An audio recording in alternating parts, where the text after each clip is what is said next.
Neverland Eternal Youth Solutions, where abandonment becomes adventure. Because processing grief is hard, but psychologically freezing yourself in childhood, that's branding, baby. Are you emotionally incapable of adulthood? Do taxes make you physically ill? Do commitment, accountability, and emotional maturity feel like ancient curses whispered by demons in a London alleyway? Then you may qualify for the Neverland lifestyle. Introducing the all-new Peter Pan Starter Kit, the only Victorian psychological breakdown disguised as family entertainment. For just 3 easy payments of emotional repression, you'll receive 1 green outfit stitched directly from unresolved childhood trauma, industrial strength fairy dust, a flute soundtrack guaranteed to concern modern therapists, a complimentary shadow that may or may not detach from your body at random, and our patented memory wipe technology. That's right. With Neverland Memory Wipe, you'll forget Mrutsunurum, responsibilities, consequences, former friends, romantic attachment, entire human beings. Why process emotional connection when you can simply erase people from your consciousness like chalk off a school board? But wait, there's more. Order now and we'll throw in the Lost Boys expansion pack absolutely free. Watch in amazement as emotionally abandoned Victorian children follow you into forests, live in hollow trees, develop severe attachment issues, and mysteriously disappear whenever they start showing signs of maturity. That's the Neverland promise. No growing up. No accountability. No therapy. Still not convinced? Listen to these completely real testimonials. I ignored adulthood for 40 years, and now I scream whenever somebody mentions responsibility. Peter L., London. I climbed out the nursery window and now I live inside symbolic literary analysis. Wendy D. I should have gone to counseling. Literally everybody involved in this story. And don't forget our premium Neverland window security system. Why let children maintain healthy family relationships when you can emotionally manipulate them into believing nobody loves them? Neverland, where abandonment becomes adventure. Warning, side effects may include emotional stagnation, identity collapse, existential loneliness, Victorian repression, drowning symbolism, chronic nostalgia, sudden fear of adulthood, becoming a 40-year-old man emotionally trapped in 1904. Do not use Neverland if you are allergic to human development, closure, reality, psychological boundaries, the passage of time. Neverland Eternal Youth Solutions is not responsible for dead pirates, missing memories, existential despair, train stations,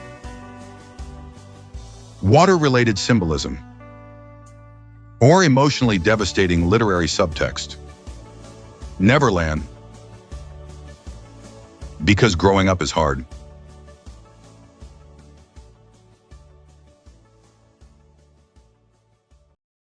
Disclaimer. The following documentary contains discussions of death, suicide, grief, psychological trauma, emotional neglect, war, depression, drowning, and literary interpretations surrounding the origins of Peter Pan and the life of author J.M. Barrie. This production is intended for documentary, educational, historical, literary analysis, and commentary purposes only. The material presented throughout this documentary is based on publicly available biographies, historical records, published letters, literary scholarship, documented events involving the Llewellyn Davies family, and interpretations of Barrie's original Peter Pan texts, including content that was altered, softened, or removed in later adaptations. Some sections of this documentary contain analysis and interpretation regarding the psychological themes present in Barrie's writing and personal life. These interpretations are presented as commentary and analysis, not definitive medical or criminal conclusions. This documentary does not claim supernatural events, curses, or paranormal activity as factual reality. References to curses, hauntings, or symbolic parallels are used within the context of cultural discussion, literary analysis, public fascination, and the tragic patterns surrounding the individuals connected to Peter Pan. Viewer discretion is strongly advised, especially for viewers sensitive to discussions of suicide and self-harm, childhood trauma and emotional neglect, death involving young people, psychological deterioration, themes of obsession, dependency, and isolation, dark reinterpretations of classic children's literature. I acknowledge that Peter Pan remains an important cultural work beloved by millions of people across generations. This production is not intended to attack individuals who enjoy the story or its adaptations. However, this documentary does explore the darker historical realities, original literary elements, and emotional foundations that inspired the work, many of which were significantly sanitized in later mainstream portrayals. In other words, if your entire emotional stability depends on believing Peter Pan was just a happy little dude in tights flying around with a flashlight-sized fairy, this documentary may hit you like a piano falling off a Victorian rooftop. You have been warned. Now dim the lights, lock the nursery window, and roll the documentary. Peter Pan. The fairy tale built on death. A Pizzaverse Studios documentary. A Palermo Productions original. Written by Bambi Palermo. Narrated by Vincent DiPrio. Research, editing, and historical breakdown by the Pizzaverse Archives. Everyone knows Peter Pan. The magical boy who flies through nursery windows, sprinkles fairy dust, and promises children they never have to grow up. That's the version the world remembers. That's the version Disney sold. But buried underneath the bright animation, the catchy songs, and the fantasy of eternal youth is something far darker. Because the original Peter Pan wasn't a hero. He was forgetful, cruel, emotionally hollow. A creature who discarded children the moment they stopped serving his fantasy.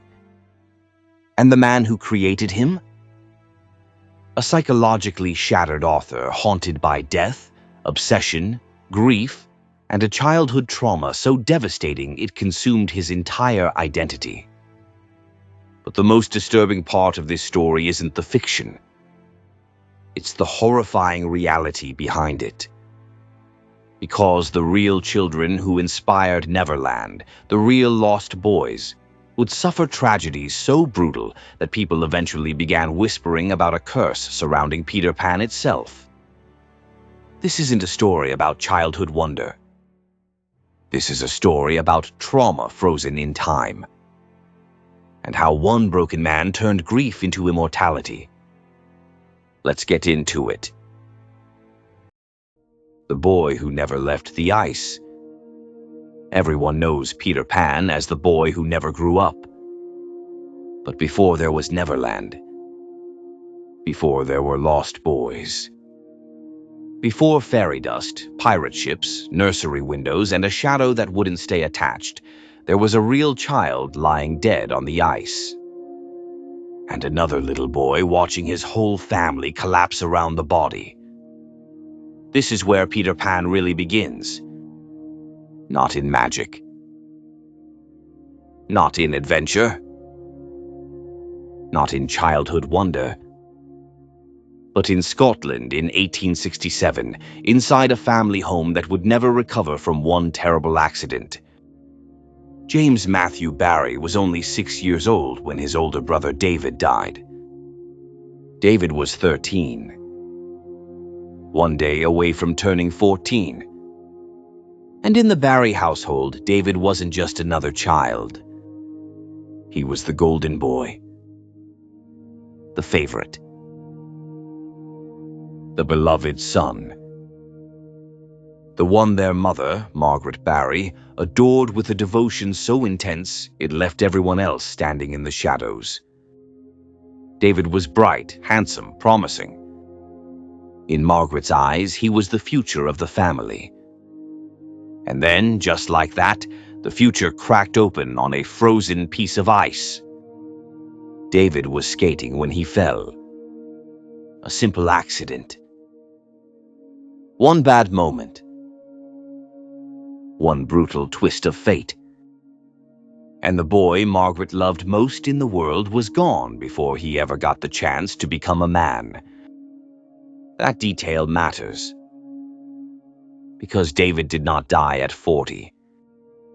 He did not die old, tired, and finished with life. He died on the edge of becoming something else. He died right before his 14th birthday. Still a boy. Still untouched by adulthood. Still frozen in the mind of his mother as the perfect child who would never disappoint her, never leave her, never change, and never grow old. And that idea that a dead child remains a child forever would become the emotional wound that shaped everything J.M. Barrie would later create. Because after David died, Margaret Barrie didn't simply mourn. She disappeared. Not physically. She was still there in the house. Still breathing. Still occupying the room. But emotionally, psychologically, she vanished into the grave with her son. Margaret took to her bed in a darkened room, consumed by a grief so powerful it became the center of the entire household.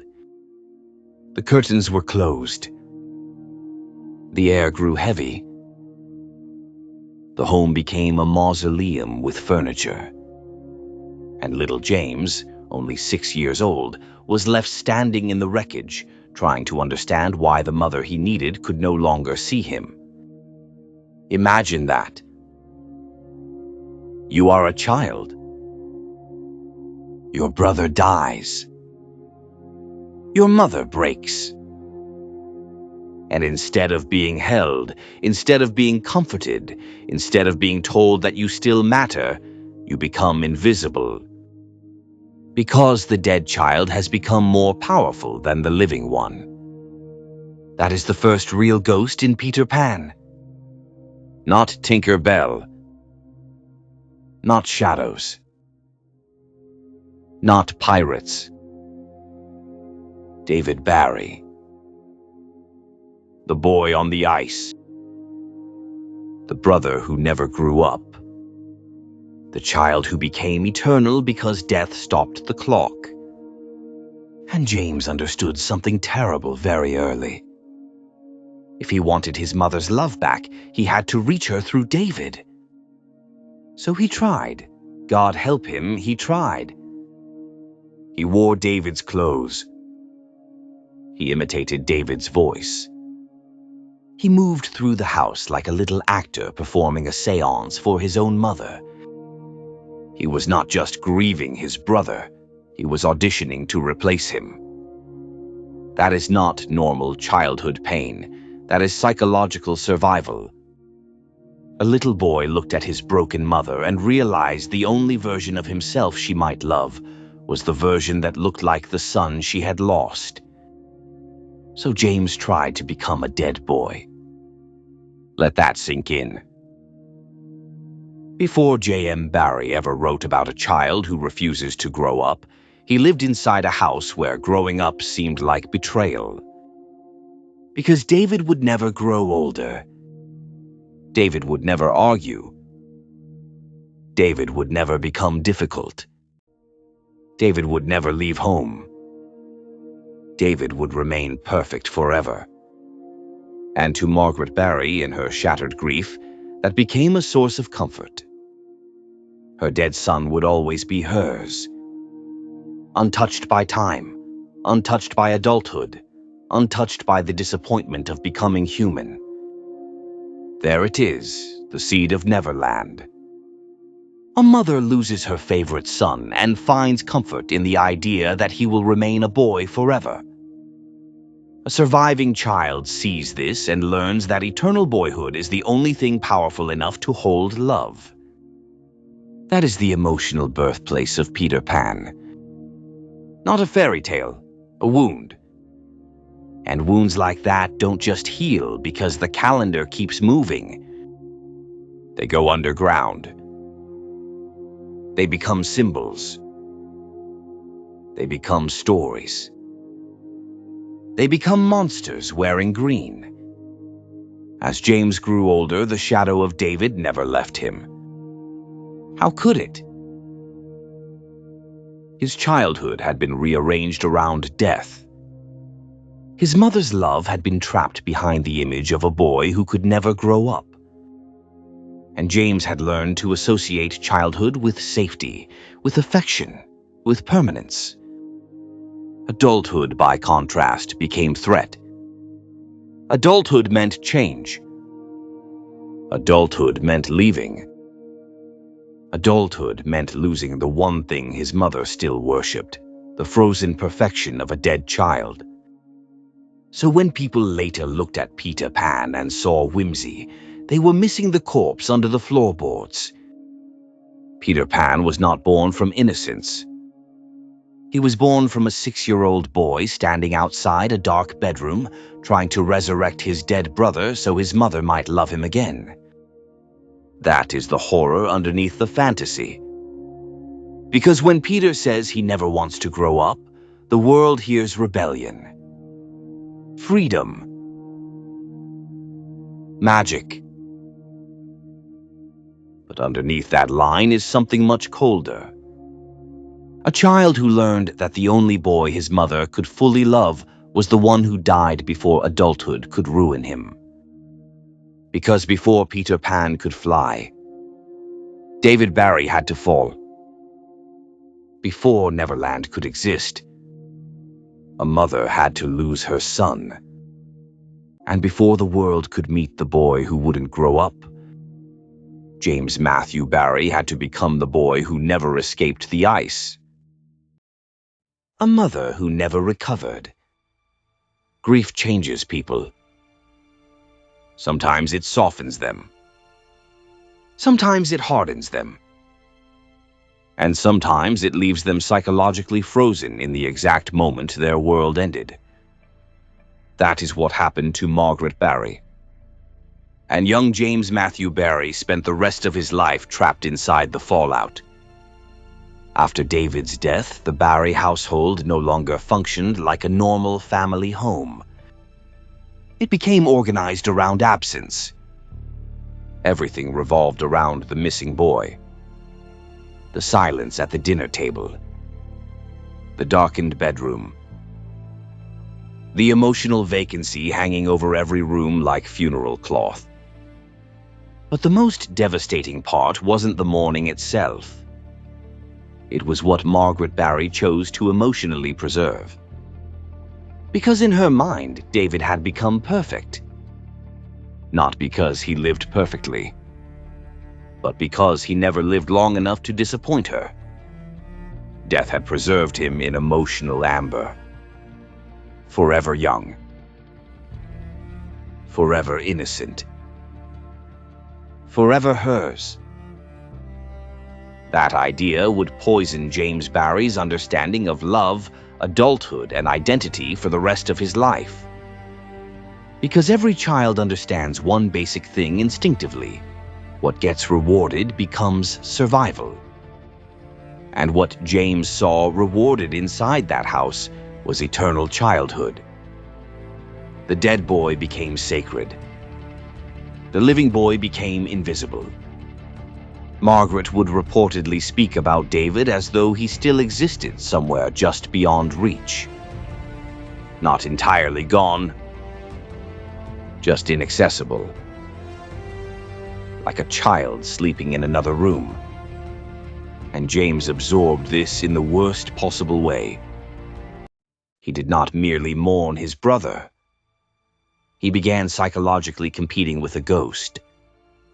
Imagine trying to win affection from someone who is in love with memory itself.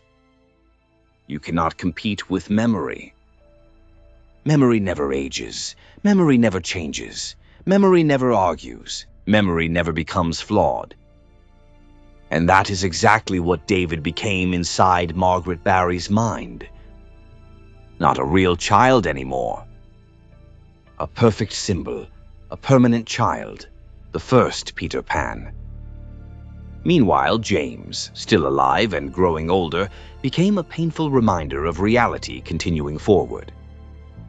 And reality was the enemy now. Because reality meant David was truly gone. So Margaret emotionally retreated further and further into grief, while James desperately tried to follow her there. This is where the story stops being sad and starts becoming psychologically terrifying. Because James Barrie did not simply admire childhood after this, he began worshipping it. Childhood became emotionally sacred. Adulthood became contamination. Growing older meant separation. Growing older meant losing innocence. Growing older meant becoming mortal, sexual, independent, complicated, everything the dead David would never become. And once that idea takes root in a developing mind, it changes how you see humanity itself. Suddenly, adulthood is not growth. It is corruption. A fall from grace. A betrayal of the child you once were. That exact idea saturates Peter Pan like poison in the walls. The adults in Neverland are either foolish, cruel, absent, or monstrous. Captain Hook is literally adulthood personified, obsessed with time, terrified of death, stalked by a ticking clock he cannot escape. Meanwhile, Peter exists outside time entirely. No responsibility. No memory. No maturity. No consequences. Because in Barrie's emotional universe, adulthood was not liberation. It was doom. And the roots of that doom began in Margaret Barrie's bedroom after David died. The more historians examine Barrie's life, the clearer this pattern becomes. This was not simply a man writing imaginative stories about children. This was a man trying to psychologically preserve childhood itself. Trying to stop time. Trying to freeze innocence before reality could destroy it. Just as death had frozen David. And young James learned another dangerous lesson during these years. Love could vanish instantly. One accident. One fall. One terrible day. And the center of the household collapses forever. That creates a particular kind of fear inside a child. A fear of abandonment. A fear of change.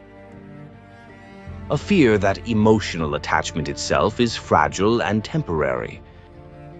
And Peter Pan reflects this constantly. Peter forgets people. He abandons people. He replaces people.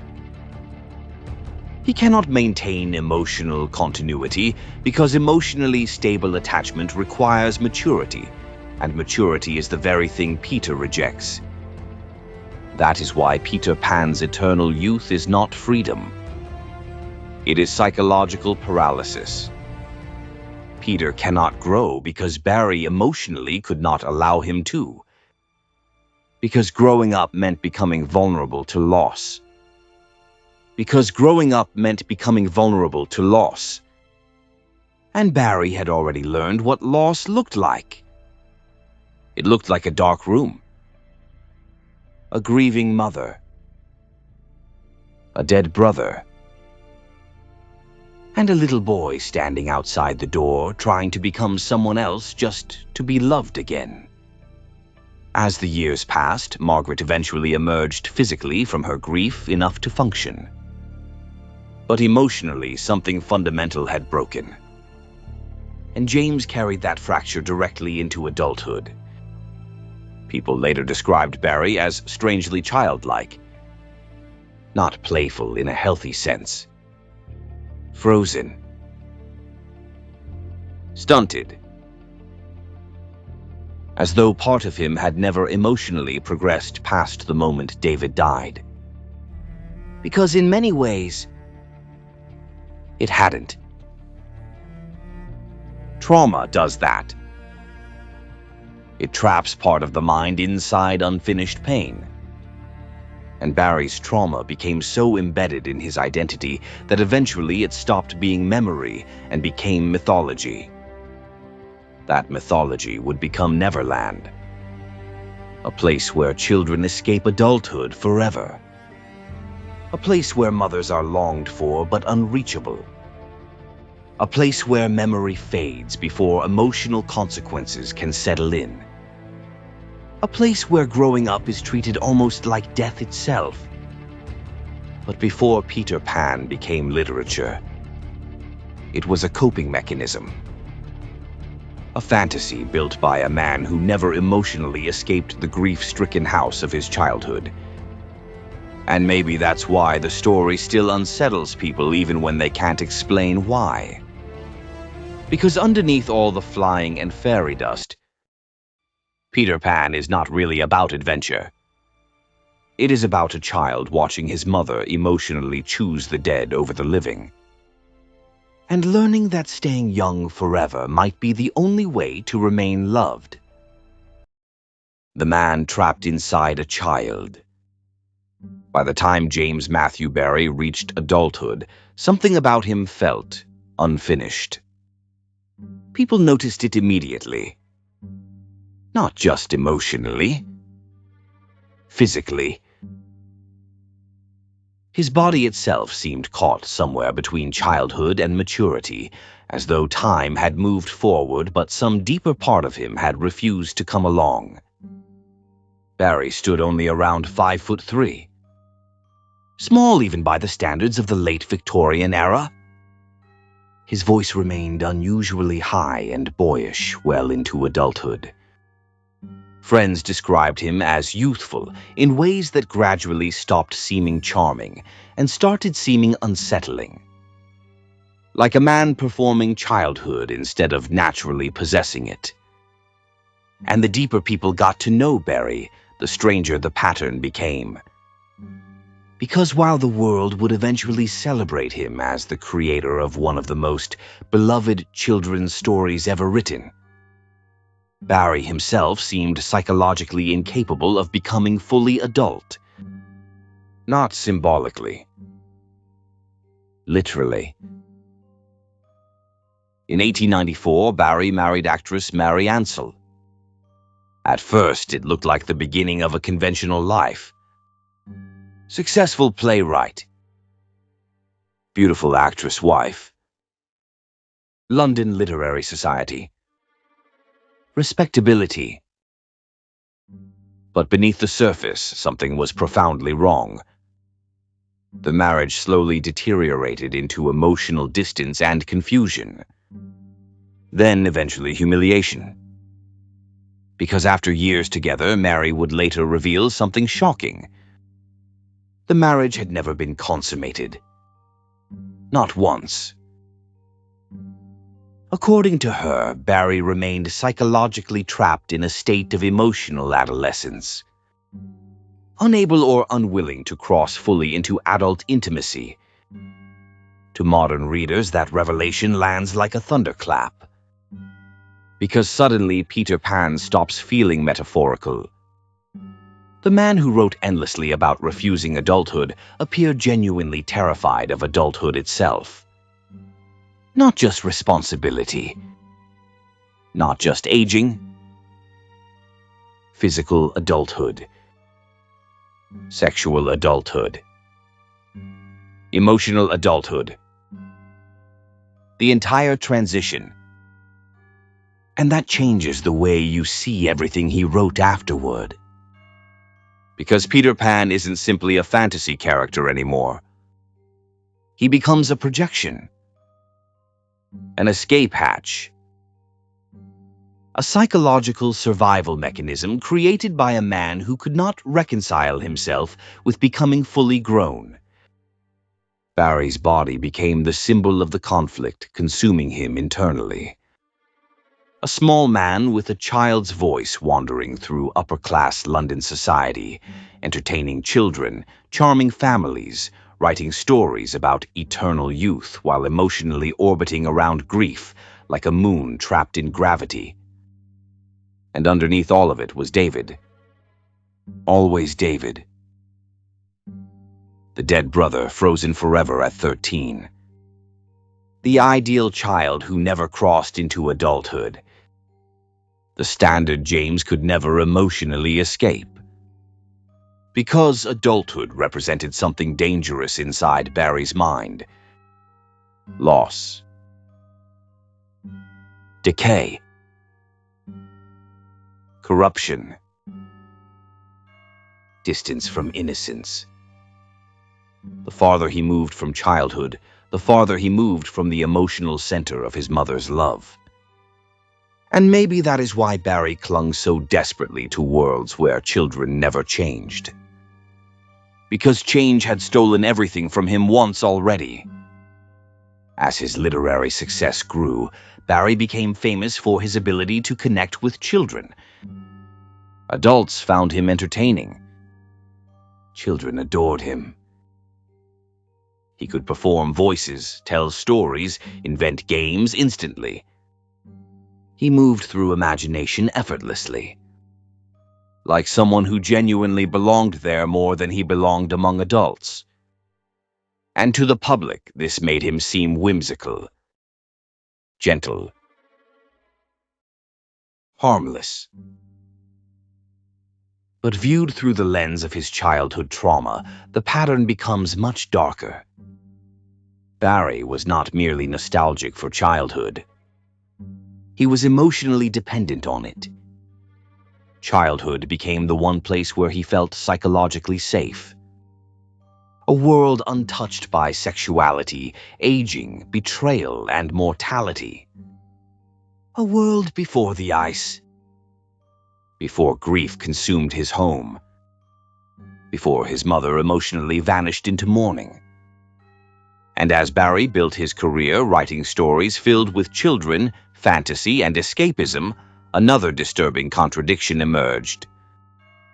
The more successful he became, the more isolated he appeared emotionally. Relationships struggled. Adult intimacy remained fractured. Real-world attachment became increasingly complicated. Meanwhile, his fictional worlds became more emotionally intense, more psychologically revealing, and more obsessed with preserving innocence against time itself. And nowhere is that obsession clearer than Peter Pan. Because Peter is not simply a child. Peter is a child who rejects humanity's natural progression entirely. He rejects memory. He rejects responsibility. He rejects emotional permanence. He rejects adulthood so completely that the story transforms eternal youth into something monstrous. Peter does not mature. He does not evolve. He does not learn. He repeats. Forever. That's not freedom. That's entrapment. And consciously or not, Barrie was writing himself into the character. A man emotionally circling the same unresolved grief for decades. Unable to fully leave childhood behind because childhood had become spiritually fused with love itself. And then came the moment that would transform this psychological fixation into something even more dangerous. Kensington Gardens. A park in London. A chance encounter. And 5 boys who would unknowingly become trapped inside Barrie's fantasy forever. The Llewellyn Davies children. The real lost boys. And once Barrie met them, the line between storytelling and emotional obsession would begin collapsing completely. Because Peter Pan was no longer just an idea living inside Barrie's mind. Now he had real children to build Neverland around. And eventually, those children would pay the price for it. The real lost boys. In the early 1900s, Kensington Gardens was one of the most fashionable public spaces in London. Elegant paths, tree-lined walkways, nursemaids pushing prams beneath the fog, upper-class families strolling through carefully maintained gardens while the British Empire sat at the height of its power. To most people, it was simply a park. To James Matthew Barrie, it became the doorway to Neverland. Because it was here, wandering through Kensington Gardens with his massive St. Bernard dog, Porthos, that Barrie encountered the family who would permanently alter both his life and literary history. Sylvia and Arthur Llewellyn Davies. And their 5 sons, George, Jack, Peter, Michael, and Nicholas. The boys who would become the real lost boys. At first glance, the meeting seemed innocent enough. Barrie had a talent for instantly captivating children. He could wiggle his ears, perform little theatrical routines, invent stories on the spot. He spoke to children as though he existed naturally inside their imaginative world instead of merely visiting it from adulthood. To Victorian society, this made him appear charming, endearing, a whimsical literary figure with a gift for connecting to childhood wonder. And to the Davies boys, he quickly became Uncle Jim. But underneath the warmth and fantasy, something far more psychologically complicated was beginning to form. Because Barrie did not simply enjoy entertaining children. He emotionally needed them. Not in the simplistic caricature people sometimes reduce the story to today. Something stranger. Something harder to define. The Davies boys represented an emotional doorway back into the childhood Barrie lost when David died. A living recreation of innocence, of play, of youth untouched by grief and adulthood. And Barrie became deeply attached to them with astonishing speed. Especially Michael. Always Michael. The sensitive, dreamy child who reminded Barrie most of the eternal boyhood he worshipped psychologically. Soon the games in Kensington Gardens became elaborate rituals of imagination. Pirates. Shipwrecks. Island kingdoms. Red Indians, as Victorian children unfortunately called them at the time. Battles. Adventures. Fantasy worlds stretching endlessly beneath the London trees. Barrie documented everything obsessively. Their conversations. Their personalities. Their invented worlds. He filled notebooks with details, transforming real children into literary raw material. And here is where the line between affection and artistic possession starts becoming difficult to separate. Because the Davies boys were not merely inspiring Peter Pan, Barrie was immortalizing them, freezing them permanently inside fiction before real life could change them, before they could grow older, before adulthood could arrive, and maybe most importantly, before they could leave him emotionally. That is the hidden engine underneath Peter Pan. Fear of abandonment. Fear of change. Fear of losing children to time itself. Because Barrie already knew what loss looked like. He had spent his entire life haunted by it.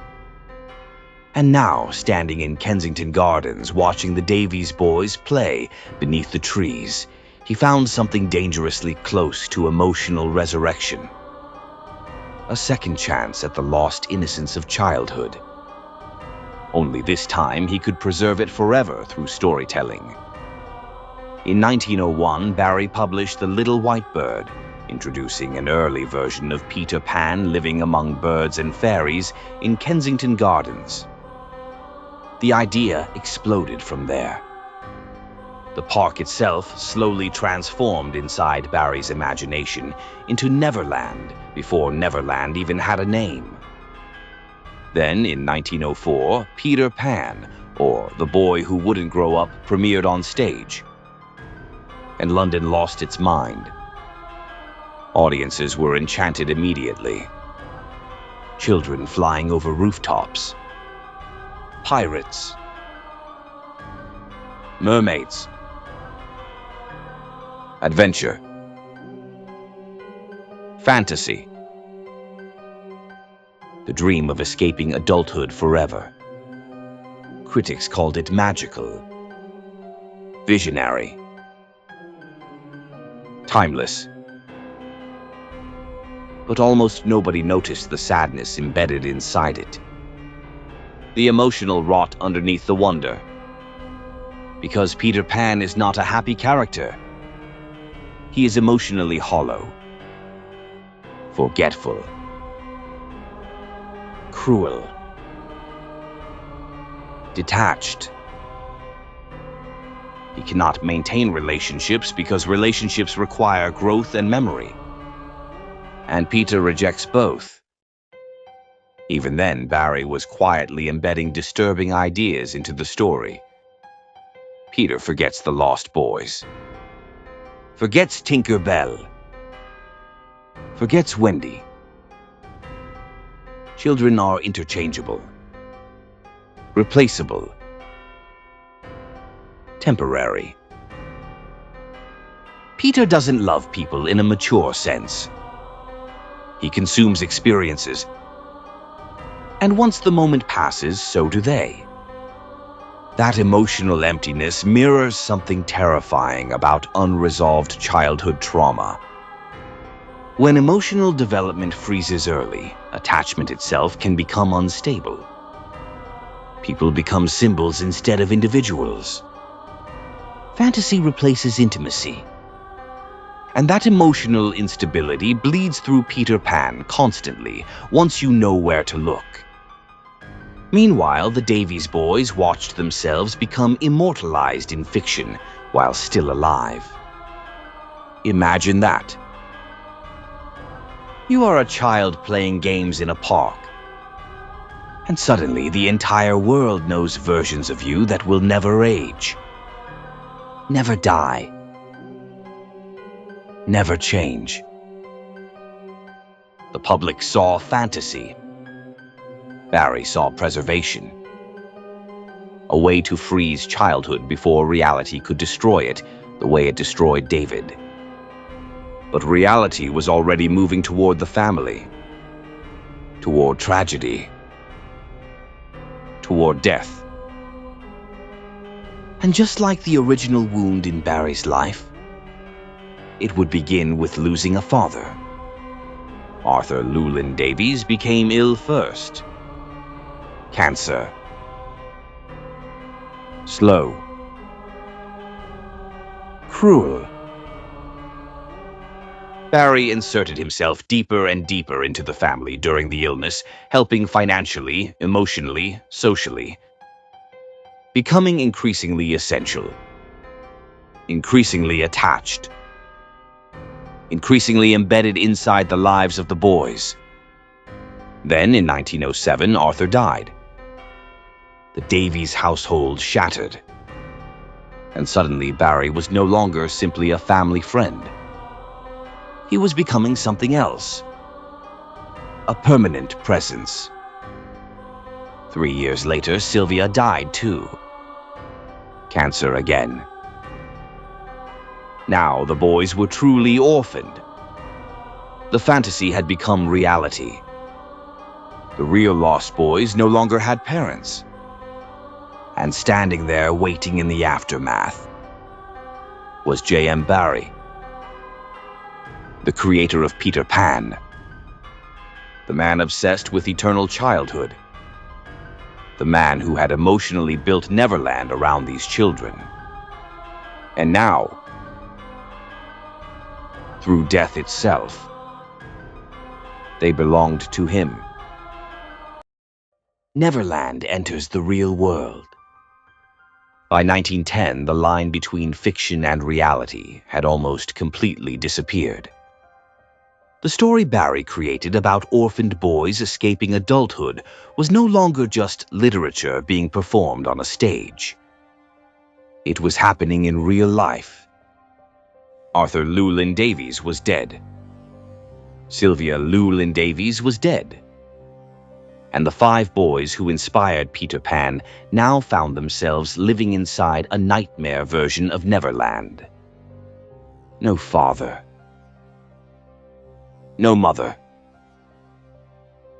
No stable home untouched by grief.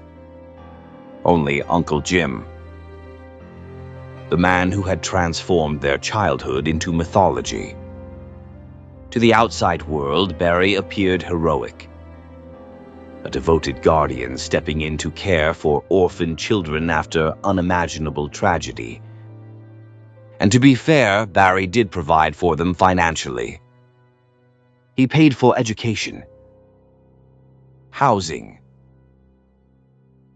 opportunities. He remained deeply involved in their lives for years. But beneath the generosity sat a relationship so emotionally tangled that historians are still debating its true nature over a century later. Because Barrie was not simply helping the Davies boys survive. He was preserving them. Emotionally. Psychologically. Almost spiritually. The boys had become fused with Peter Pan itself. And Barrie seemed incapable of separating the real children from the fantasy versions living inside his imagination. The deeper you look into the history, the stranger it becomes. Especially the issue surrounding Sylvia's will. Officially, Sylvia intended for the boys to remain in the care of their longtime nanny, Jenny Hodgson, alongside Barrie's support. But after Sylvia's death, Barrie claimed the will referenced Jimmy, his nickname, rather than Jenny. That tiny difference changed everything. Suddenly, Barrie gained enormous authority over the boys' upbringing. And while some historians believe it may have been a misunderstanding or clerical confusion, others have questioned whether Barrie intentionally manipulated the wording. There is no definitive proof, but the ambiguity itself has haunted Peter Pan's scholarship for decades, because it creates an unsettling parallel with the story Barrie himself wrote. Peter Pan stealing children away from home, separating them emotionally from their parents, convincing them they belong in Neverland instead. And now, in real life, Barrie had effectively acquired the boys who inspired the Lost Boys after both parents died. The symbolism is almost too perfect, too disturbing. It feels less like literature and more like mythology swallowing reality whole. And the boys themselves, they were trapped inside the emotional gravity of Barrie's world, whether they wanted to be or not. Imagine growing up while the entire planet associates your childhood with one of the most famous stories ever written. Imagine trying to become an adult while the world constantly drags you backward into the identity of the real Lost Boys. That kind of psychological burden reshapes people, especially children already traumatized by grief. And Barrie's influence over the family became overwhelming. He visited constantly, wrote letters obsessively, inserted himself into nearly every aspect of their emotional lives. The boys depended on him financially and socially, but emotionally the relationship became increasingly difficult to define. Was he a father figure? A brother figure? An emotionally arrested man desperately trying to preserve childhood through proximity? Maybe all three at once. And this is where modern audiences struggle with the Peter Pan story. Because people want clean categories. Hero. Villain. Predator. Innocent eccentric. But real human psychology is uglier than that. Messier.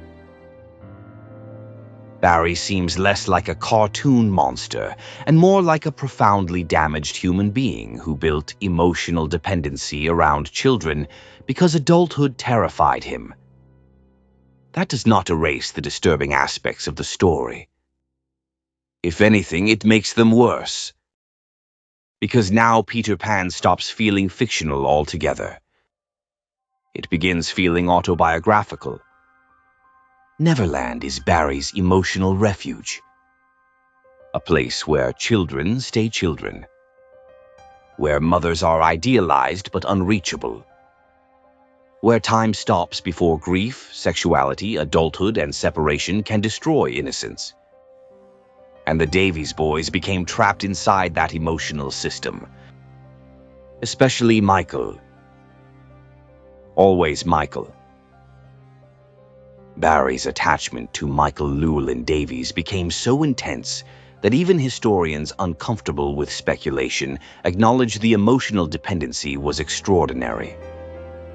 Their letters reveal deep affection, emotional intimacy, and a bond that often blurred the line between mentorship and something psychologically consuming.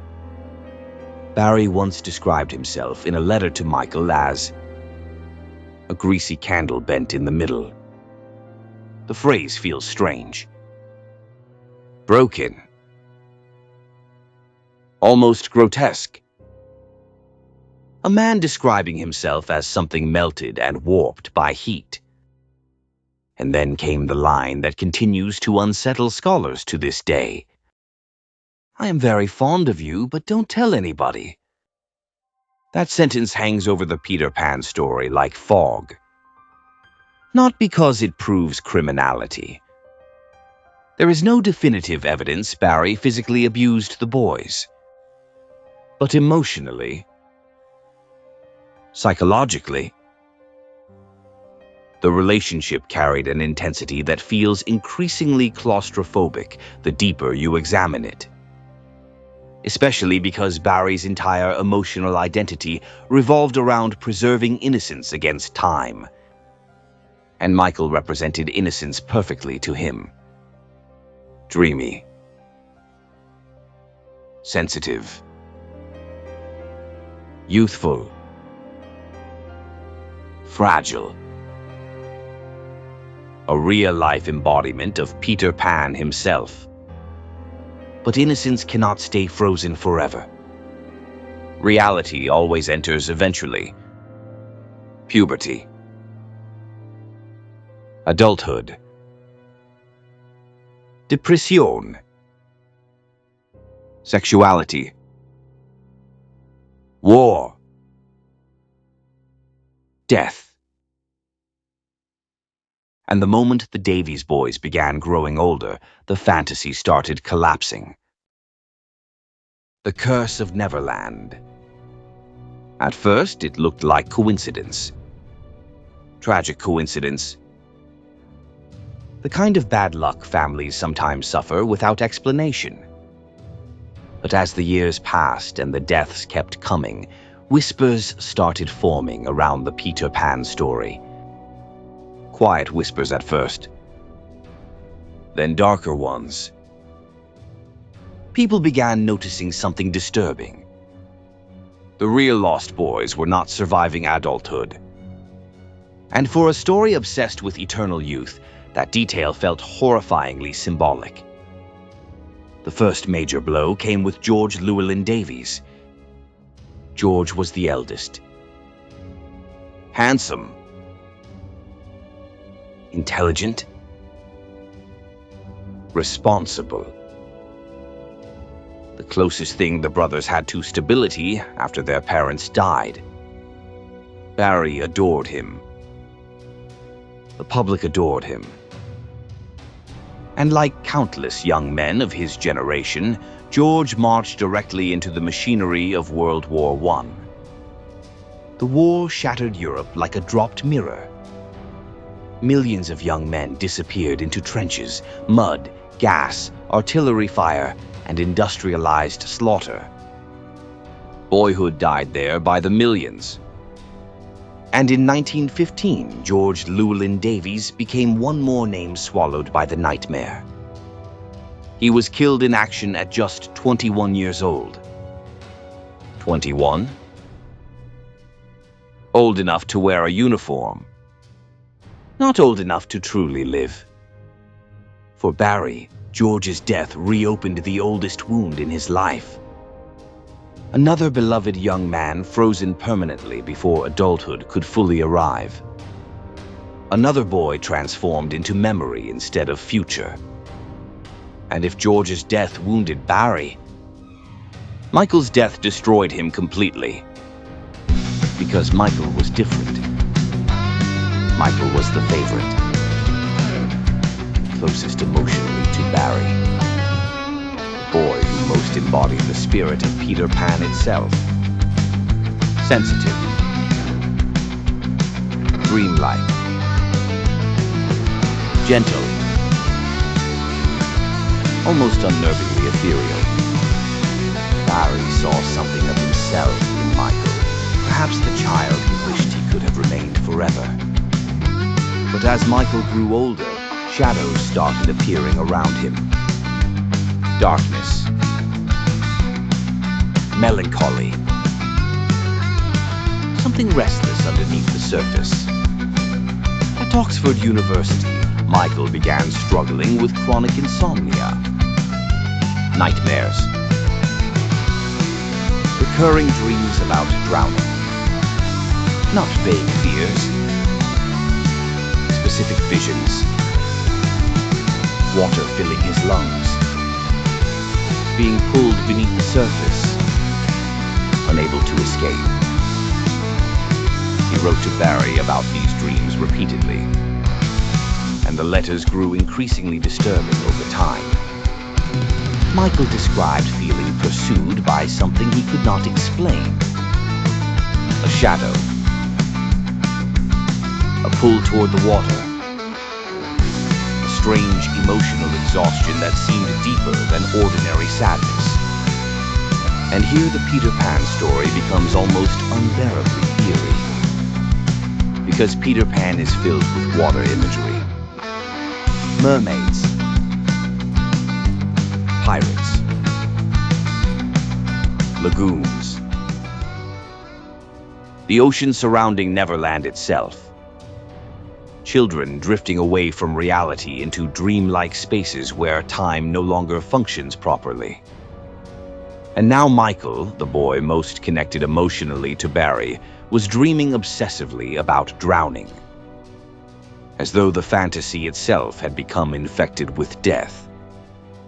Then came May 19th, 1921. The day the nightmare finally reached the surface. Michael traveled to Sandford Loch on the Thames River with his close friend Rupert Buxton.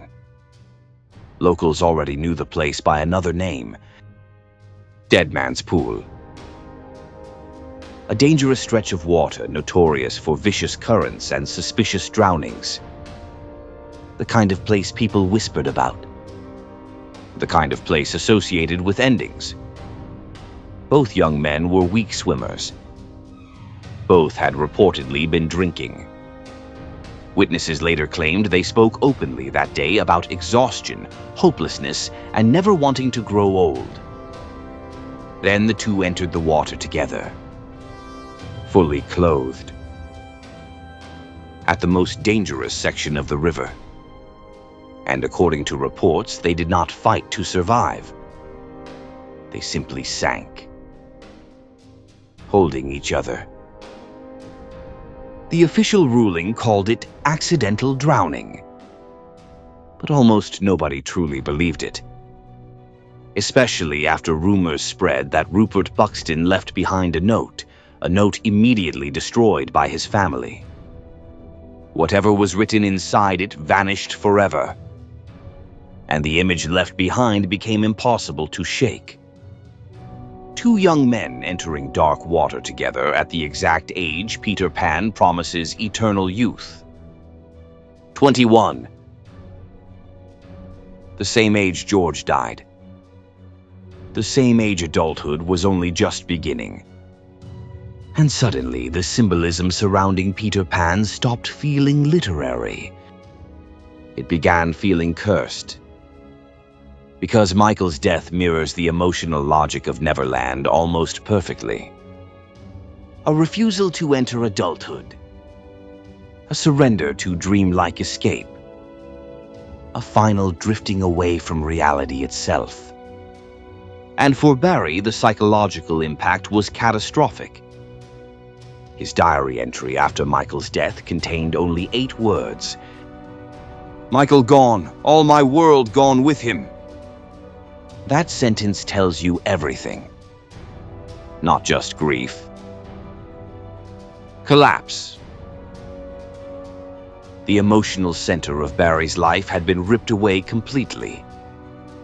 Michael had become the final living embodiment of the fantasy Barrie spent decades trying to preserve.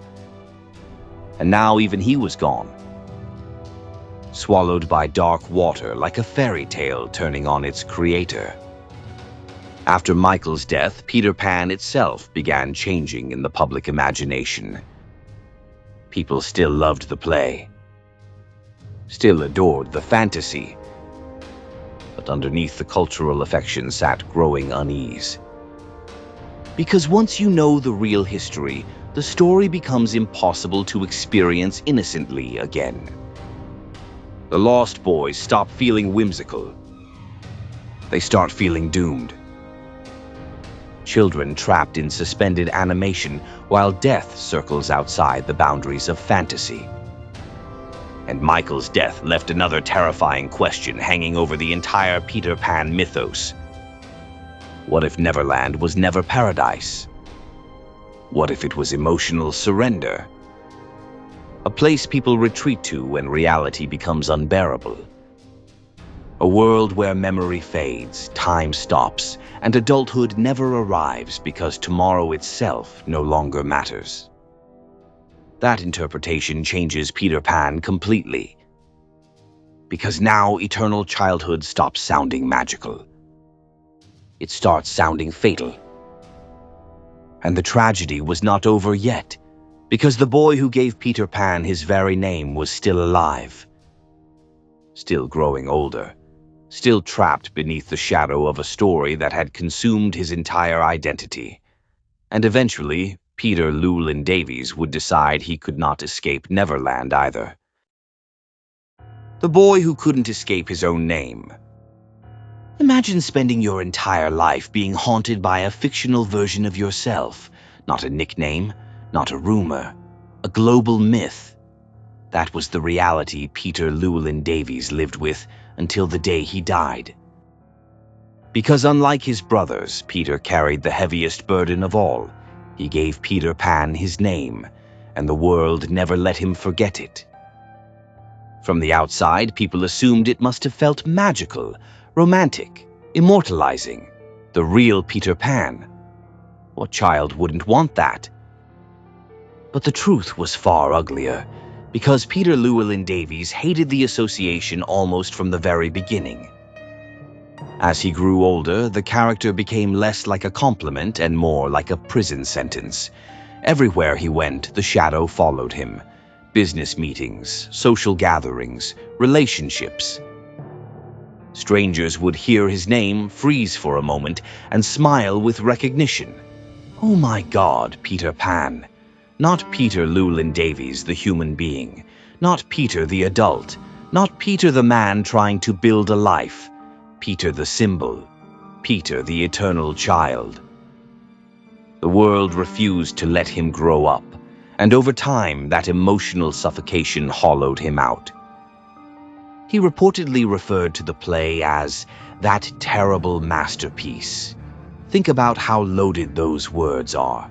Terrible, not because the work failed, because it succeeded too completely. The story became so massive, so culturally immortal, that it devoured the identities of the real children behind it, especially his own. And this is where the Peter Pan myth becomes almost psychologically cruel, because the entire story is about escaping adulthood, while the real people attached to it were being psychologically crushed by the inability to escape childhood. Peter drank heavily as he grew older. Friends described long depressive episodes, sudden bursts of rage, bitterness whenever Barrie or Peter Pan entered conversation. Even his own children later recalled how deeply the story disturbed him. Mentioning Peter Pan could trigger visible emotional reactions, as though he were living beside a ghost nobody else could see. And maybe he was, because Peter Llewellyn Davies had spent his life trapped inside someone else's fantasy. Imagine trying to become a normal adult when your childhood has already been preserved forever in public imagination. You cannot escape it. The world keeps dragging you backward, back toward innocence, back toward nostalgia, back toward the fictional child version of yourself. And eventually, the psychological weight became unbearable. By the 1950s, Peter's mental state had deteriorated severely. Depression deepened. Alcohol became constant. The burden of being the real Peter Pan turned into something almost existential. Not just embarrassment, identity collapse. Because who are you when the world already decided your symbolic meaning before you became an adult? Who are you when your own childhood belongs more to literature than to you? And then came April 5th, 1960.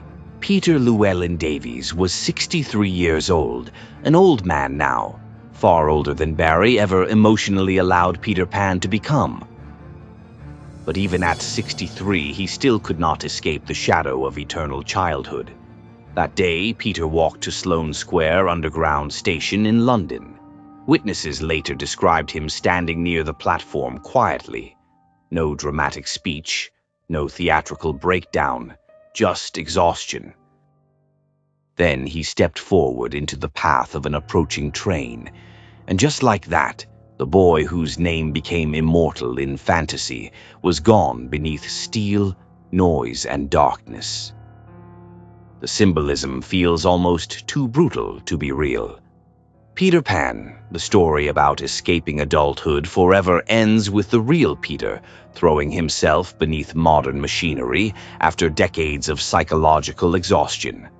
No fairy dust, no flight. No Neverland, just a train tunnel in London, cold reality swallowing fantasy whole. After his death, one detail from Peter's final writings struck people especially hard. He reportedly described the entire Peter Pan phenomenon as a terrible burden on our family. Not blessing, not legacy, burden. That single word changes everything, because suddenly the story stops feeling like harmless cultural mythology and starts looking like inherited emotional trauma passed from one generation to another. And Peter was not the only survivor permanently scarred by Barrie's world. Jack Llewellyn Davies survived into old age but refused nearly every interview about Peter Pan or Barrie. His silence became legendary.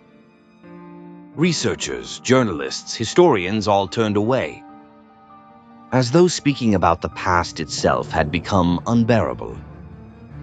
And Nicholas, the youngest brother, spent much of his adult life defending Barrie publicly against accusations and implications surrounding the family dynamic. Some historians interpret this as loyalty. Others see something more psychologically complicated. A lifelong need to protect the mythology, because admitting the emotional damage underneath it would mean confronting painful truths about his entire childhood. Either way, the pattern surrounding the brothers remains impossible to ignore. George dies at 21 in war. Michael drowns at 21 under deeply suspicious circumstances. Peter spends his life psychologically collapsing beneath the identity forced onto him before dying by suicide. Jack retreats into silence. Nicholas spends his adulthood defending the man who emotionally shaped their lives. And suddenly the Lost Boys no longer feel fictional. They feel prophetic. Like children trapped inside an emotional system none of them could fully escape. Which raises a horrifying possibility. What if Peter Pan was never really about preserving childhood? What if it was about preserving grief? Because grief freezes people.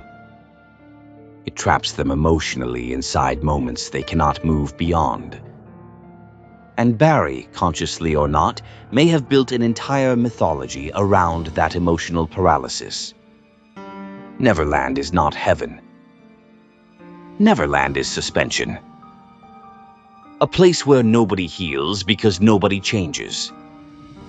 Nobody matures. Nobody moves forward. And eventually, that emotional stagnation becomes suffocating.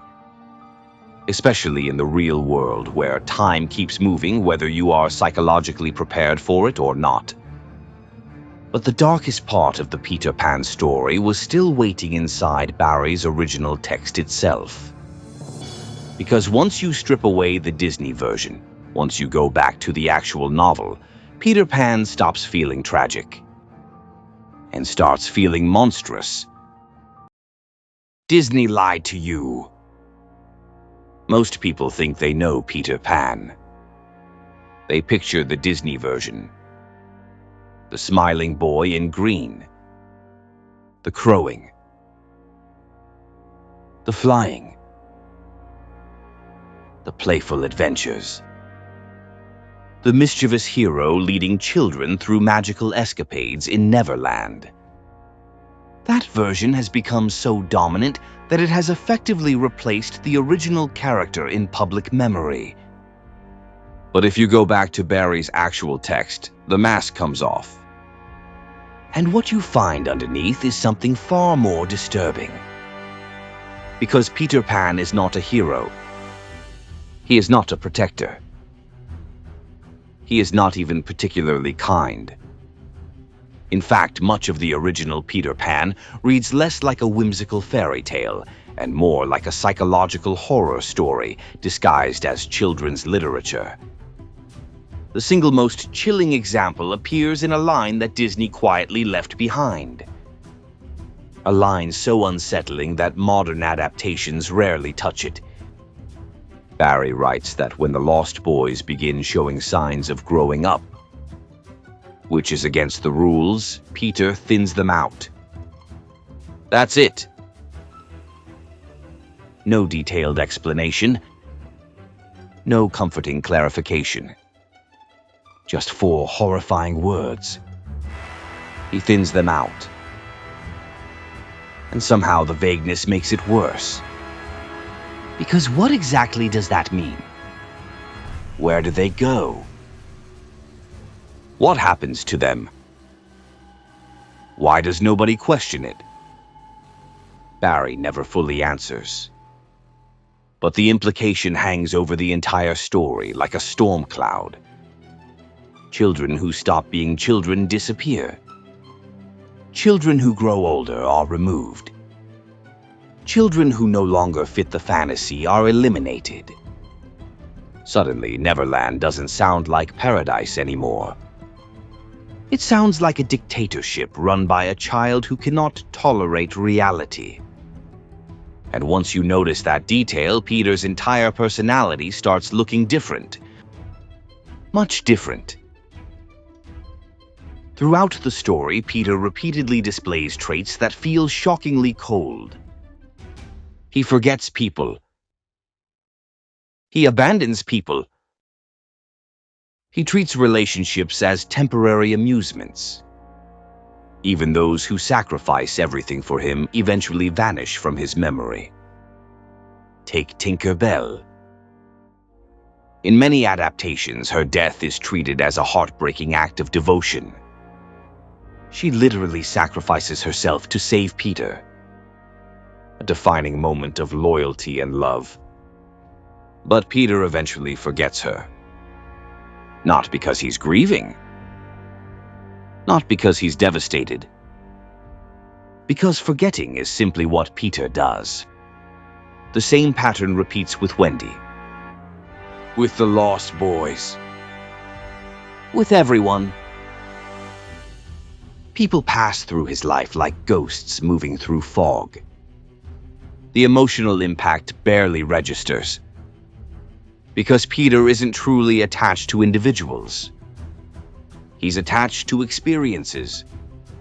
The moment the experience ends, the person becomes disposable. That detail changes everything. Because suddenly Peter stops looking like a child. He starts looking like something imitating a child.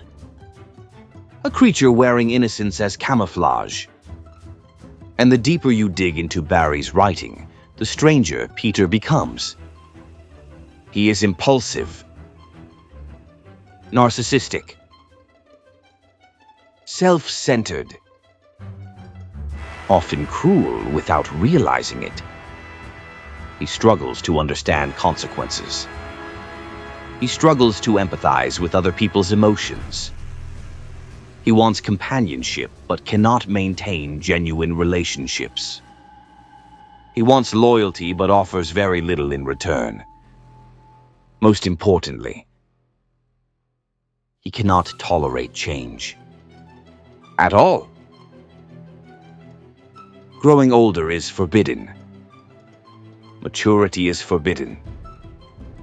Development is forbidden. Anything that threatens the eternal present of Neverland becomes an enemy.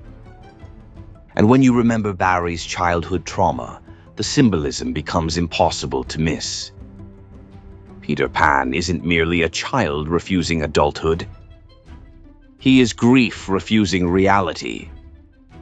He is trauma refusing healing. He is emotional paralysis transformed into a literary character. Because growth requires accepting loss. Growth requires accepting change. Growth requires accepting that childhood ends. Barrie spent his entire life struggling with those truths. And Peter Pan embodies that struggle perfectly. The character exists in permanent opposition to human development itself. The character exists in permanent opposition to human development itself. But perhaps the darkest realization is this: Peter Pan doesn't save children from adulthood. He steals adulthood from children. That's a very different thing. The Disney version sells eternal youth as freedom. Barrie's version increasingly resembles imprisonment.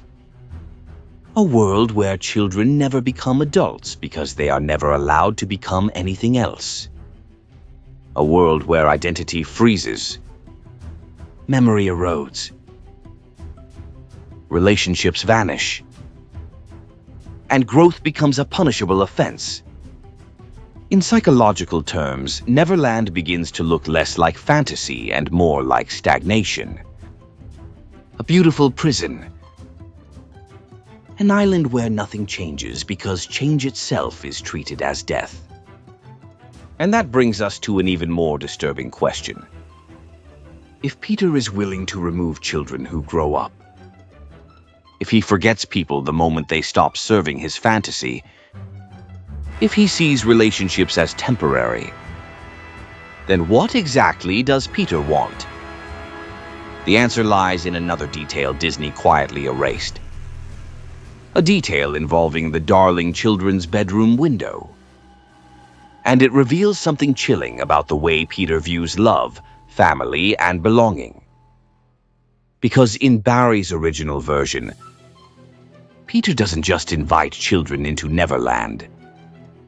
He actively tries to convince them they have nowhere else to go.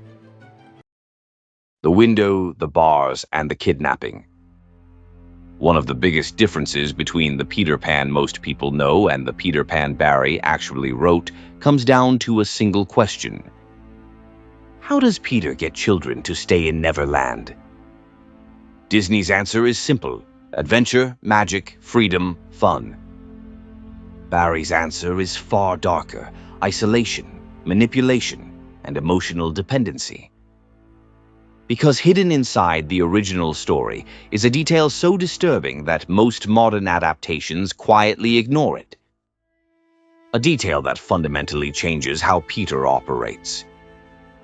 At one point, Peter returns ahead of the darling children and places iron bars across their nursery window. Think about that for a moment. The window represents home, safety, family, a connection to the people who love them. Peter deliberately tries to make Wendy and the others believe they have been locked out. Abandoned, rejected, unwanted. He wants them to think their parents no longer care. Because if they believe they have nowhere else to go, they belong entirely to him. That is not the behavior of a heroic child. That is the behavior of someone attempting to sever emotional attachments. And once you recognize it, Neverland starts looking less like a magical destination and more like a psychological trap. Peter does not simply offer an alternative world. He tries to eliminate competing worlds. Home becomes the enemy. Parents become obstacles. Growing up becomes betrayal. Everything outside Neverland becomes a threat to Peter's control. And suddenly the Lost Boys take on an entirely different meaning. Because the Lost Boys are not merely children having adventures. They are children disconnected from their families. Disconnected from adulthood. Disconnected from any future that exists outside Peter's fantasy. They live in a permanent present. A world where Peter is always the center. Always the leader. Always the one who decides the rules. It is an unsettling dynamic. And the more historians examined Barrie's real life, the more some began noticing uncomfortable parallels. Because by the time Sylvia Llewellyn Davies died in 1910, Barrie had become deeply embedded in the lives of the boys who inspired Peter Pan. Their parents were gone. The family structure had collapsed. And Barrie became one of the most influential figures remaining in their lives. Again, there is no evidence that Barrie physically kidnapped anyone. But emotionally, the symbolism becomes difficult to ignore. A man obsessed with preserving childhood acquires extraordinary influence over the children who inspired his fantasy about boys who never grow up. A man who writes about children being separated from their parents suddenly finds himself helping raise orphaned boys. A man whose greatest fear appears to be adulthood surrounds himself with children standing on the edge of becoming adults. Reality begins mirroring fiction in increasingly uncomfortable ways. And then there is Barrie's relationship with motherhood itself. Throughout Peter Pan, mothers occupy a strange position. They are idealized, longed for, almost worshipped. Yet they remain unreachable. Peter repeatedly circles around the concept of maternal love without ever truly possessing it, which makes perfect sense when viewed through the lens of Barrie's childhood. His mother's love became psychologically inaccessible after David died. She was physically present, emotionally absent, always looking backward, always grieving, always focused on the child who would never return. Peter Pan is filled with children searching for mothers, missing mothers, returning to mothers, being abandoned by mothers. The emotional wound appears everywhere. And perhaps that is why Peter reacts so aggressively when children try to leave Neverland. Leaving means returning to reality, returning to family, returning to growth, returning to a life that exists beyond Peter himself. And Peter cannot tolerate that, because Peter's entire existence depends on suspension. The moment children reconnect with reality, his fantasy begins to collapse. That is why Wendy eventually becomes such a threat. Wendy matures. Wendy changes. Wendy develops an identity beyond Peter's world. She grows up. And growth is the one thing Peter Pan can never allow.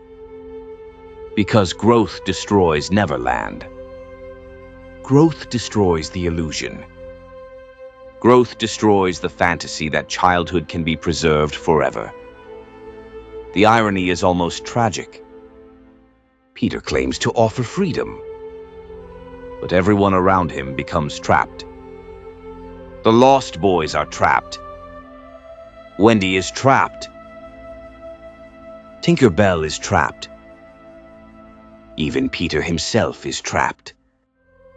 No one moves forward. No one develops. No one heals. They simply repeat the same cycle endlessly. And that repetition reveals something important about Barrie's psychology. Because trauma works exactly that way. Trauma traps people in loops. The same fears. The same memories.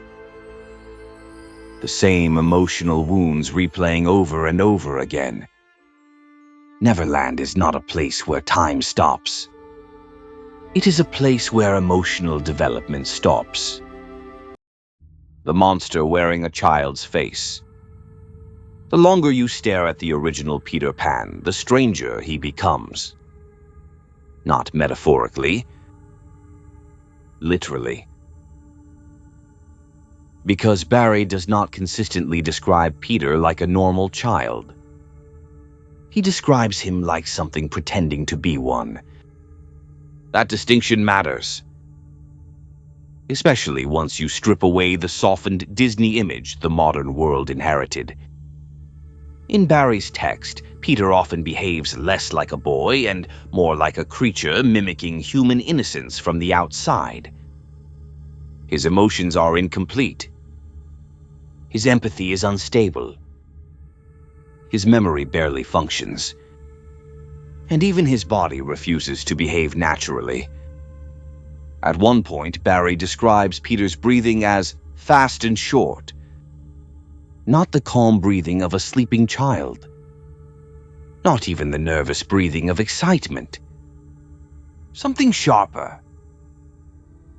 Animalistic. Almost frantic.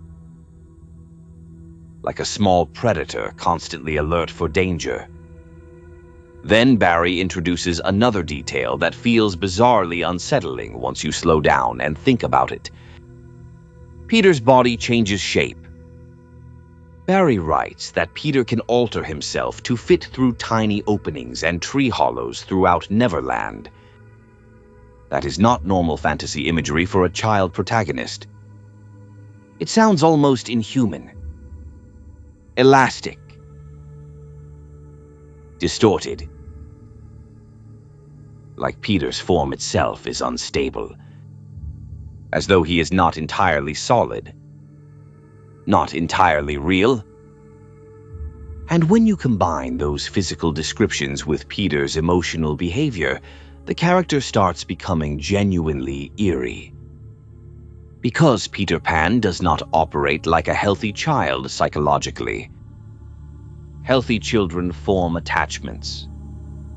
They grow emotionally. They develop identity over time through memory and relationships. Peter does none of that. He forgets people constantly, not casually. Pathologically, Barrie repeatedly emphasizes that Peter's memory resets almost immediately after experiences happen. Adventures disappear. People disappear. Emotions disappear. Even death disappears. That is one of the darkest aspects of the original story. The Lost Boys may die. Tinker Bell may die. Entire relationships may vanish. And Peter simply moves on. No grief. No processing. No emotional continuity. It is as though his mind refuses permanence itself. And suddenly Peter's eternal childhood stops looking magical. Because memory is part of what makes us human. Memory creates attachment, identity, responsibility, love.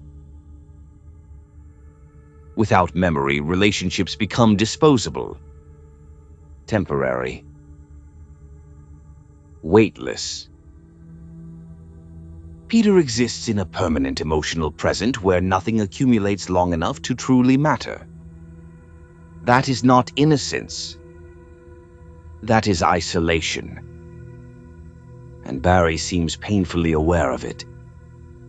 In fact, some literary scholars argue Peter Pan is less a celebration of childhood and more a warning about emotional emptiness.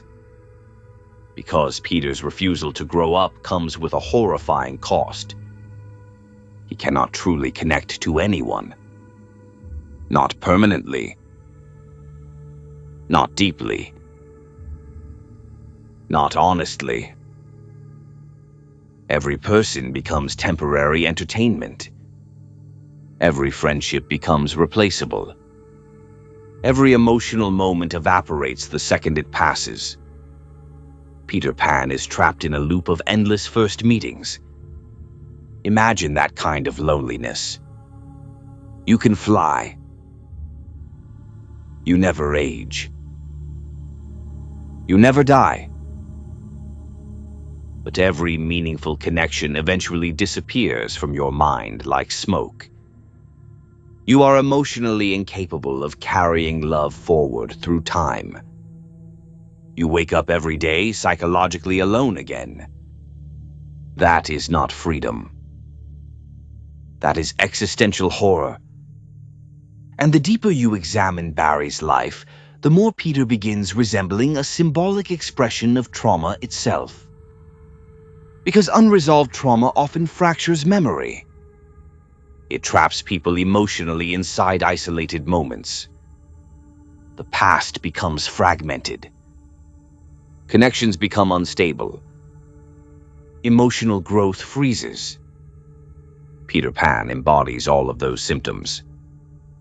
He cannot move forward emotionally because Barrie could not fully move forward emotionally. Part of Barrie remained psychologically trapped beside the death of his brother forever. And Peter reflects that fragmentation constantly. He exists outside normal human progression, outside time, outside development, outside consequence. Even Peter's victories feel strangely empty once you notice this pattern. He defeats pirates. He flies. He has adventures. But nothing changes him. Nothing deepens him. Nothing stays with him. There is no emotional evolution. Only repetition. Over and over again.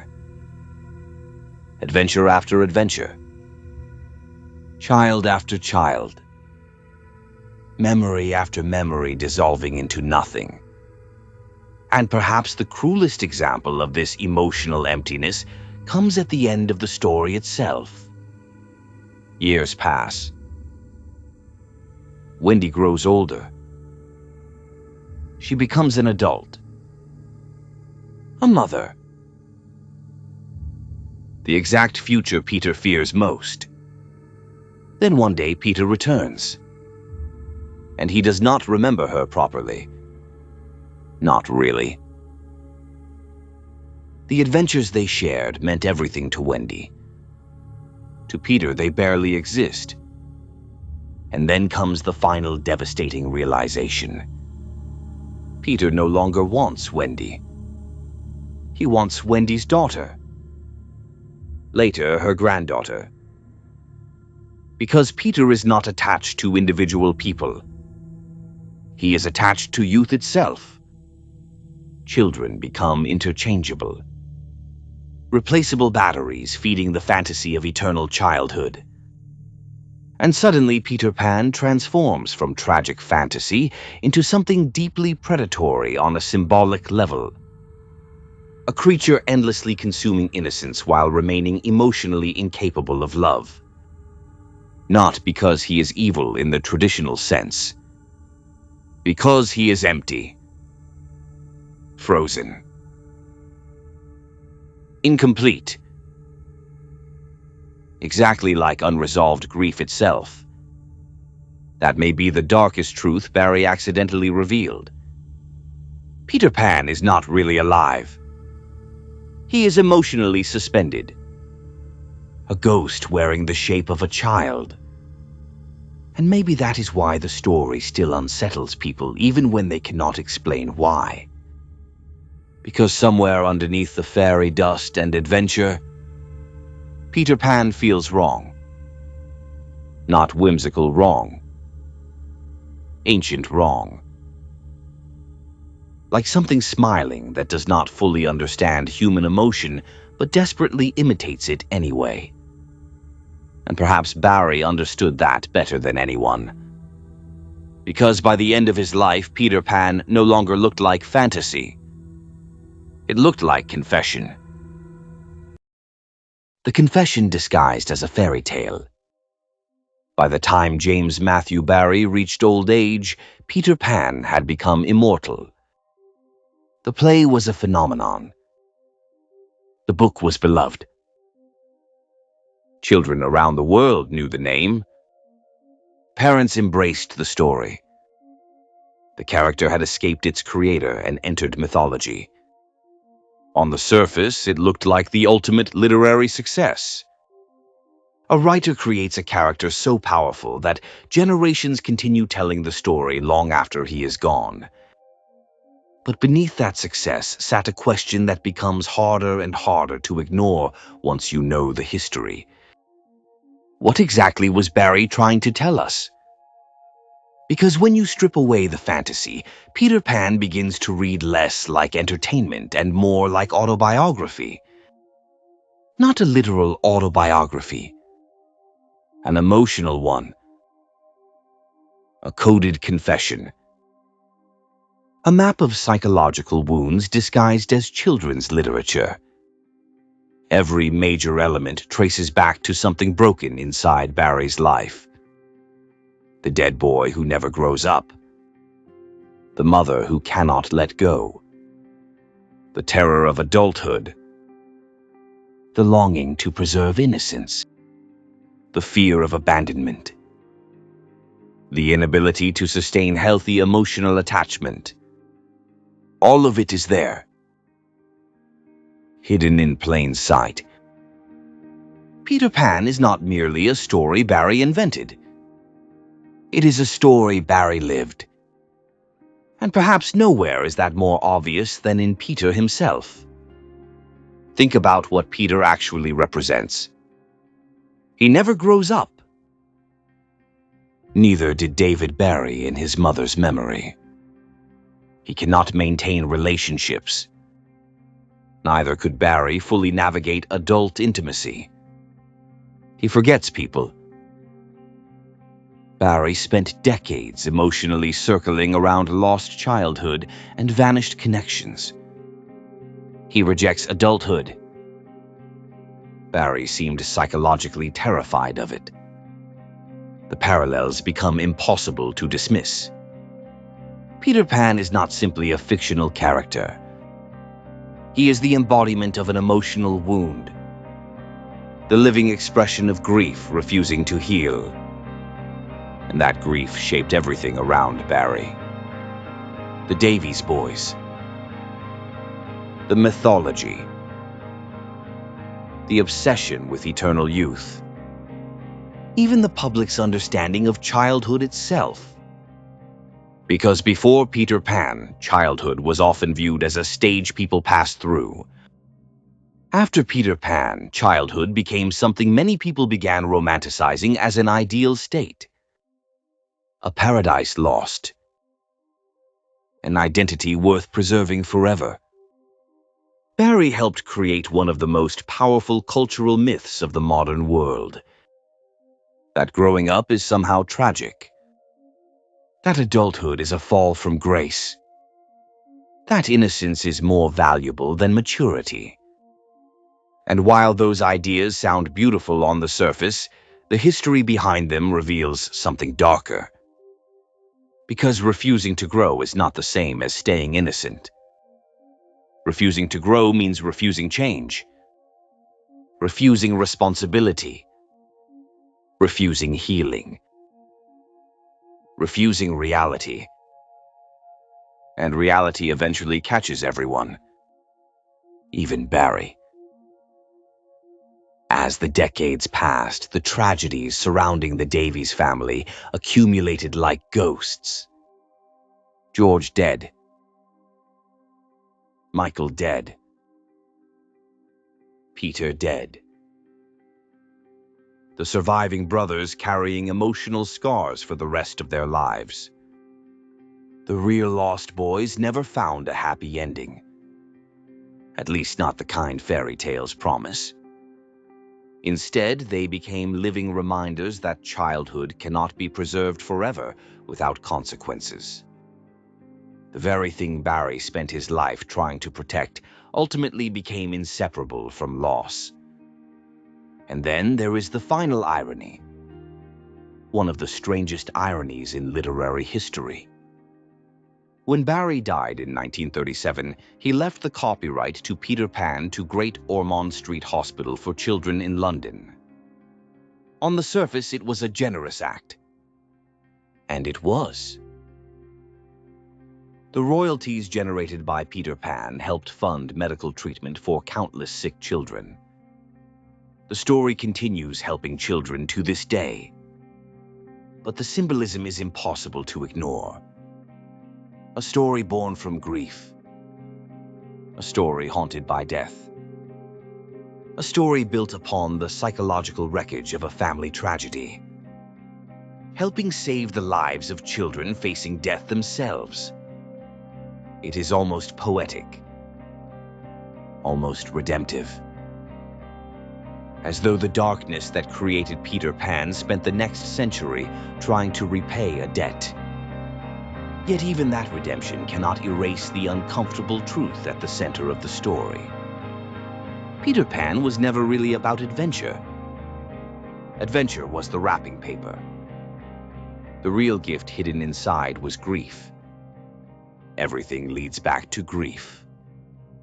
the death of David, Margaret's emotional collapse, Barrie's lifelong fixation on childhood, the lost boys, the fear of growing older, the inability to let go, the longing to freeze time.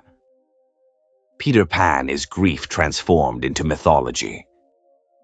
And once you see that, the story changes forever. The flying becomes escape. The fairy dust becomes denial. Neverland becomes emotional suspension. The lost boys become children trapped between memory and reality. And Peter himself becomes something tragic rather than magical. A boy who can never grow. Because the man who created him never fully escaped the moment that made him. A 6-year-old child standing outside a dark room, desperately trying to become his dead brother so his mother would love him again. That child never completely disappeared. He simply learned how to write.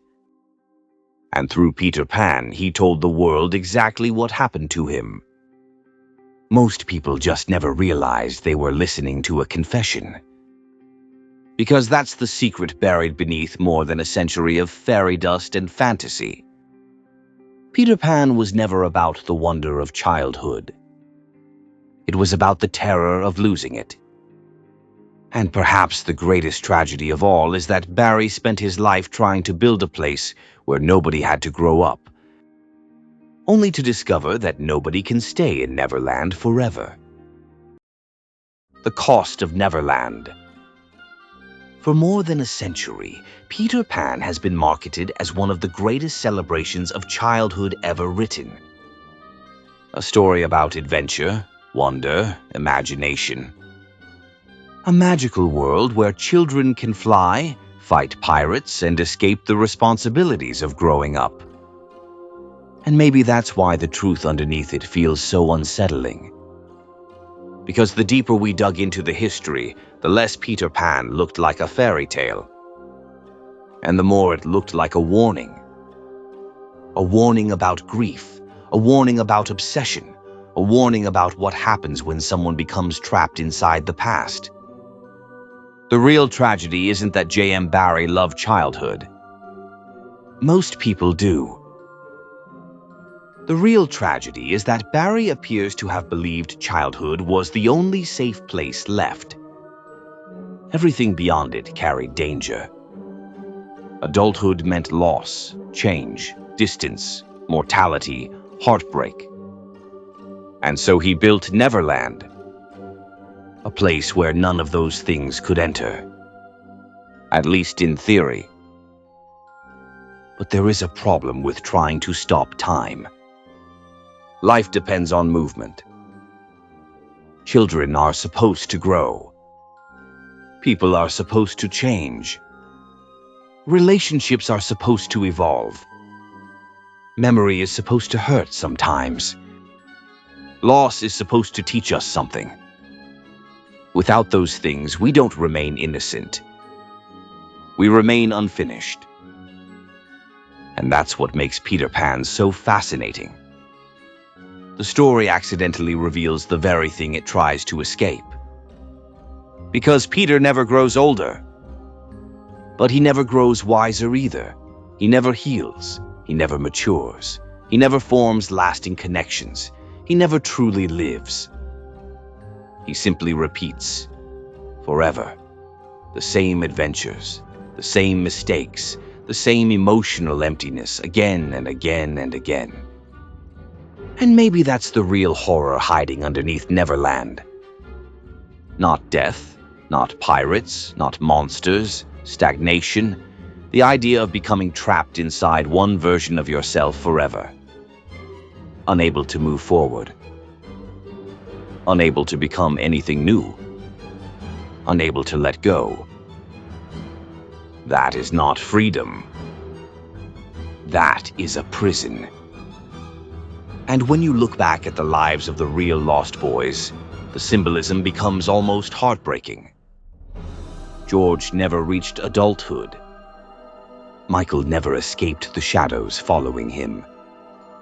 Peter spent decades trying to outrun a fictional identity that consumed him. Jack buried the story in silence. Nicholas spent his life defending it. Each of them carried Neverland in different ways. Each of them paid a price. Not because of magic, not because of a curse, but because stories have consequences, especially when they are built from unresolved pain. The greatest stories endure because they contain truth. And Peter Pan contains a truth so uncomfortable that people often miss it entirely. The boy who never grew up was never the hero. He was the symptom, the visible expression of a wound that never healed. A child frozen in time because someone loved him too much to let him go. A fantasy created by a man trying to outrun grief. And a cultural icon that continues to resonate because every human being understands, at least a little, the fear of growing older, the fear of change, the fear of loss. But eventually, we all face the same choice. We can spend our lives chasing Neverland, or we can step through the window and accept reality. One path offers nostalgia. The other offers life. And despite everything Peter Pan teaches, only one of those paths allows us to truly grow. Because childhood was never meant to last forever. And maybe that's okay. Maybe the beauty of childhood comes from the fact that it ends. Maybe the reason we treasure those memories is because we know we cannot stay there.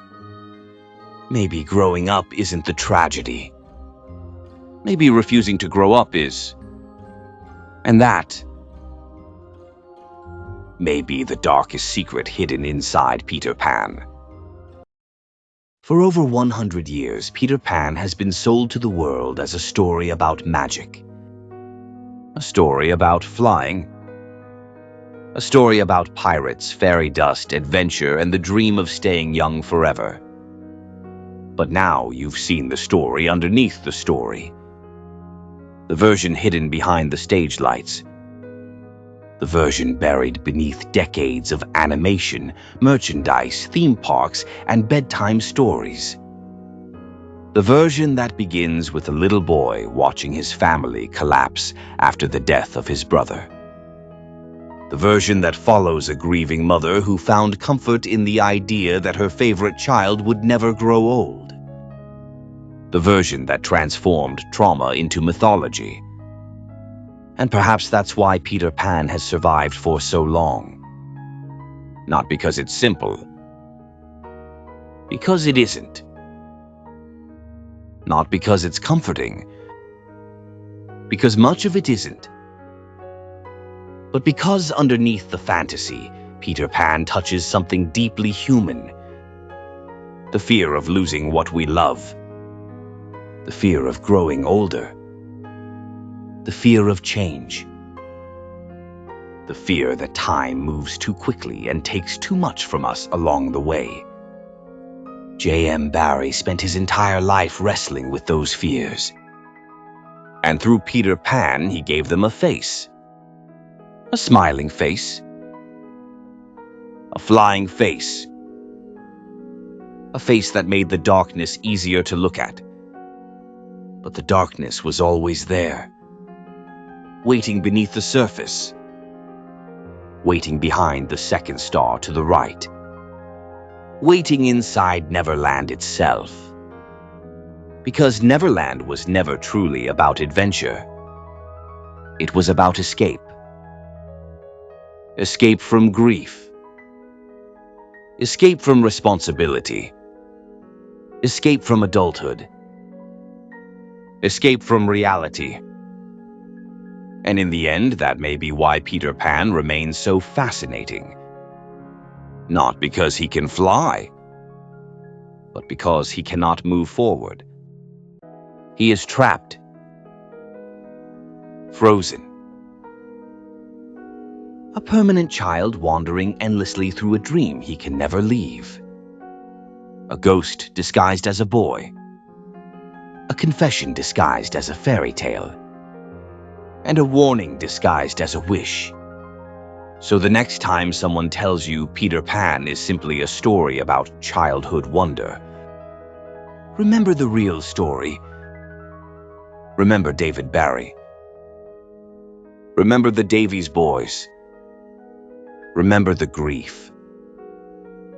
Remember the tragedy.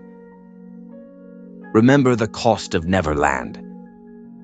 Because once you know the history, you never see the fairy tale the same way again. And maybe that's exactly how it was always meant to be. Good night, Neverland. And thank you for flying with us.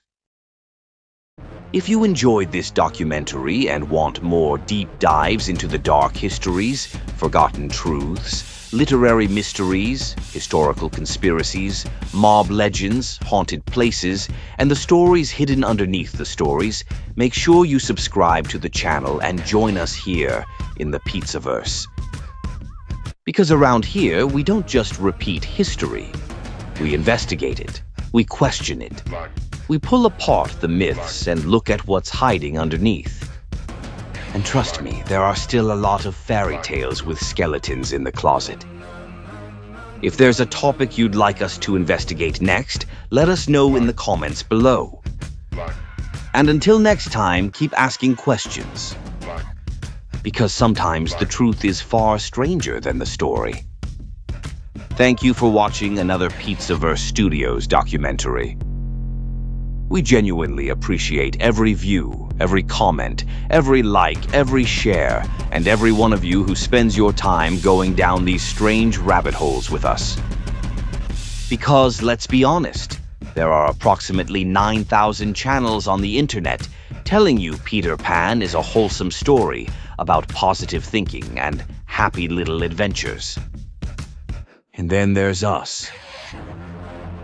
The people who looked at a century-old children's classic and collectively said, "Hold on a second, what the hell is going on here?"